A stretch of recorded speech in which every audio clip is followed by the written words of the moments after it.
las 8 de la mañana con 51 minutos y como lo habíamos anunciado oportunamente, tenemos en nuestros estudios en vivo la presencia de Ximena Peña, una de las candidatas a la presidencia de la República. En el caso de ella, lidera el binomio de Alianza País. Ximena, qué gusto que nos acompañe. Buenos días y bienvenida. ¿Cómo se siente o qué significado tiene para usted el ser la única mujer que correrá en la contienda electoral del 2021 y qué compromiso implica aquello para con las mujeres ecuatorianas que son la mayoría en números? Muchísimas gracias, Luisa, por la invitación. Un gusto poder dialogar con usted en esta mañana. Y es una enorme responsabilidad, en efecto, poder representar a más del 50% de la población. Siempre hemos luchado por la participación, por la inclusión de la mujer, y esta es una oportunidad de oro para que podamos enfocar, para que podamos poner en el debate aquellos temas que le preocupan a la mujer ecuatoriana. Estos son, en el caso suyo, ¿y qué propuesta lleva para la mujer? En el tema de la erradicación de la violencia contra la mujer, Luisa, es una vergüenza que teniendo en el país una ley clara, potente para proteger la vida, los derechos, la seguridad de nuestras niñas y mujeres, lastimosamente esta ley no tenga presupuesto para su implementación. Para que tenga una idea, en la última proforma presupuestaria este rubro tuvo una disminución del 84% del rubro total del año anterior. Eso da muestra que en este país las niñas y las mujeres no han sido una prioridad para los gobiernos de turno. ¿Se puede corregir y cambiar esta realidad? ¿De qué depende? ¿Voluntad política tal vez? Así es, voluntad política, Luisa, y también determinar cuáles son las prioridades para el país. Las prioridades, creo que para cualquier gobernante responsable que ame su patria, tiene que ser la educación, la salud y, por supuesto, la atención a estos grupos de atención prioritaria, de los cuales formamos parte las mujeres, las personas de la tercera edad, los migrantes, nuestros hermanos de pueblos y nacionalidades. Creo que es importante que el gobierno, en este caso de llegar a Carondelet, se pueda dirigir, enfocar esas prioridades en el momento de elaborar presupuestos, en el momento de desarrollar políticas públicas. Ahora, Ximena, ¿cómo de alguna u otra manera poder cambiar ese criterio respecto de esa, yo diría, y me va a perdonar, esa mala fama, si se quiere, que tiene no solamente el poder legislativo en el Ecuador, ocurre en el mundo? Hay ese desgaste propio del ejercicio de la política, los casos de corrupción que a veces están a la orden del día, tal vez la baja productividad en muchas ocasiones, como que de alguna u otra manera dejan una percepción o un sabor amargo en la población. ¿No cree usted que, tomando en consideración lo que pasa en el país, aquello pudiera incidir negativamente en la votación que aspira poder capitalizar su candidatura? Indudablemente, Luisa, estamos conscientes que en el país se vive realmente una crisis política y es fundamental por eso mismo que los ciudadanos de a pie podamos aspirar a estas posiciones de representación. Es fundamental que las mujeres del país aspiremos a llegar al poder para poder cambiar esa realidad. Mientras nosotros permitamos que los mismos de siempre, los que representan los sectores pudientes, los que ya gobernaron hace mucho tiempo, personas que de pronto no tienen un liderazgo propio, sino que se están basando en liderazgos de otras personas. Creo que es importante y el país requiere un liderazgo propio, un liderazgo fresco, de reconciliación, un liderazgo que le permita al Ecuador fortalecer el diálogo, el consenso y establecer con claridad cuáles son sus prioridades. No obstante, sí, perdón. En este sentido, Luisa, sí, yo creo que es un momento histórico para que el Ecuador pueda, en efecto, darle la posibilidad a que por primera vez en Carondelet llegue una mujer que represente esos intereses que han sido ignorados históricamente. Ahora, Ximena, ¿hasta dónde esto de poder lograr esa reconciliación de la que habla no solamente usted, sino cada uno de los aspirantes a la presidencia de la República pudiera lograrse en un país que tiene más o menos 17 millones de habitantes, pero que tiene 17 candidatos a la presidencia? ¿Usted cree que en el escenario de que Ximena Peña llegue a Carondelet, llegue a gobernar el país, podrá lograr esa ansiada y anhelada reconciliación nacional en un país que a claras luces evidencia está totalmente fragmentado políticamente? Y es importante, Luisa, que los ciudadanos tomen en cuenta lo que usted acaba de decir en el momento de votar. Vamos a votar por personas que acaban de comprar una organización política para poder ser candidato. ¿A quién se refiere específicamente? Por ejemplo, una figura, el señor Romero, por ejemplo, que acaba de adquirir un movimiento Avanza, un movimiento que además nace de manera cuestionada con fondos públicos, cuyo fundador se encuentra fuera del país. ¿Es el único caso o hay otras candidaturas en circunstancias similares? Probablemente hayan candidaturas que los ciudadanos nunca hemos visto en la palestra. Y en este sentido creo que todos tenemos derecho a aspirar.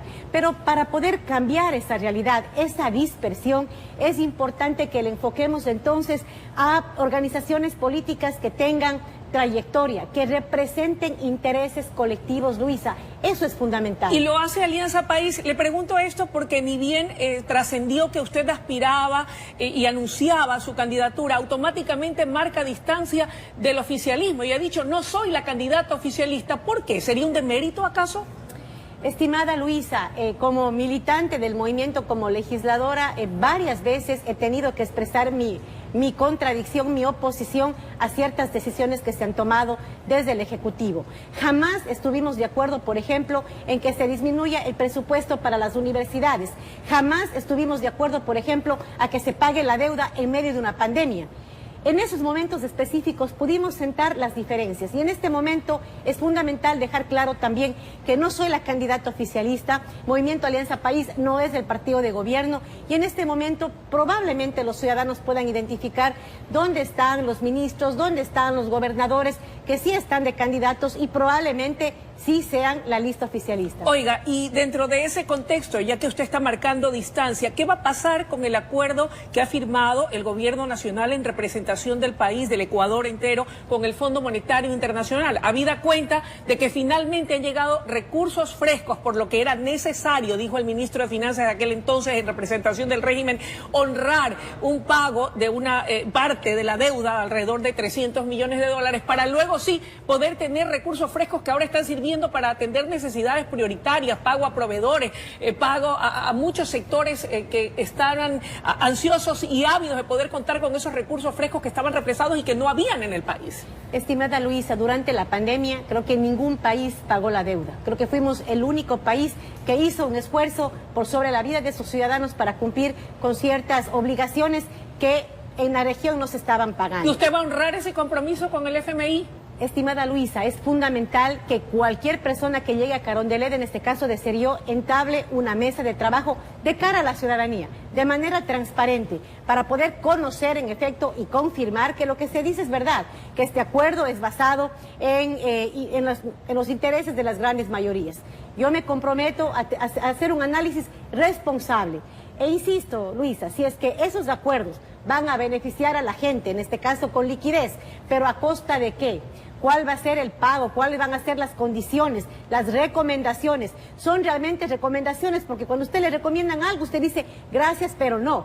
Pero si son obligaciones que usted tiene que cumplir o imposiciones y las mismas van a estrangular a nuestra gente, a las grandes mayorías, tenga usted por seguro que priorizaré los intereses de los ciudadanos y ciudadanas, de las grandes mayorías que son los intereses que representa Jimena Peña en esa papeleta. Aún a costa de que pudiera, en caso de no respetarse esos compromisos, dejar de que lleguen el resto de dinero que aún está comprometido y que hay ese compromiso de entregarlo al país.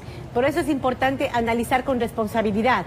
¿Hasta qué punto esos A ver, vamos a decir que el país recibe un desembolso y resulta que ya le dicen en qué tiene que usar esos recursos. Por eso es fundamental saber. Pero se ha dicho que es para atender las necesidades prioritarias de los más pobres. Han llegado 2.000 millones. Para comenzar. El acuerdo es por 6.500 millones. Así es. ¿Cuándo llegan los otros millones y cuáles van a ser, en efecto, el uso que se va a dar a esos recursos? Y dentro de los condicionamientos de lo que ha trascendido estaría una reforma laboral, estaría una reforma tributaria, estaría una reforma fiscal, estaría una reforma a la seguridad social. ¿Qué va a plantear usted en estos puntos específicos? Pues sobre las reformas laborales, por ejemplo, las mismas no pueden ser regresivas. Sobre las reformas tributarias, estoy de acuerdo en revisar el tema tributario en el país, siempre y cuando se conserve el bolsillo de las grandes mayorías. En este sentido, está bien debatir, por ejemplo, un impuesto al patrimonio. Yo creo que es importante y necesario en este país. Pero si lo que vamos a debatir va a ser la eliminación de las exenciones tributarias a los adultos mayores, yo le voy a decir tajantemente que estoy en absoluto desacuerdo de aquello. porque como país estos sectores son de atención prioritaria y sería terrible que en este país se crea que el ajuste va a ir por sobre la eliminación de las exenciones a nuestros viejitos. Jimena, me parece eso tenemos que cerrar la inapplicable. entrevista y quiero darle la oportunidad en menos de un minuto de decir por qué votar por Jimena Peña y cuál es la diferencia entre su candidatura y las otras 16 que aspiran llegar a Carondelet. Bueno, Jimena Peña es una mujer migrante que en este momento aspira a llegar a Carondelet para representar precisamente los intereses de las mujeres, de los migrantes y sus familias, de todos los que en este momento están pensando salir del país porque no hay empleo, porque no hay oportunidades y porque están cansados de la corrupción. Quiero recuperar el sueño que convocó a millones de ecuatorianos en los últimos 15 años para formar un proyecto político de transformación del país. Represento a esa militancia, a esos ciudadanos que queremos rescatar un proyecto político de transformación que fue en su momento manchado por actos de corrupción de unos y por la ambición de poder de otros. Aquí estamos esos ciudadanos que seguimos coincidiendo en que el país requiere una gran transformación y por eso en este momento le pido a los ciudadanos que hagamos historia juntos y permitamos que por primera vez llegue una mujer a Carondelet. Gracias. Gracias Jimena por su presencia. Amables televidentes, ha sido la intervención de Jimena Peña, candidata a la presidencia de la República por Alianza País. Es momento de ir a una breve pausa y enseguida regresamos con mucho más desde la noticia en la comunidad. No se vayan, sigan en nuestra sintonía.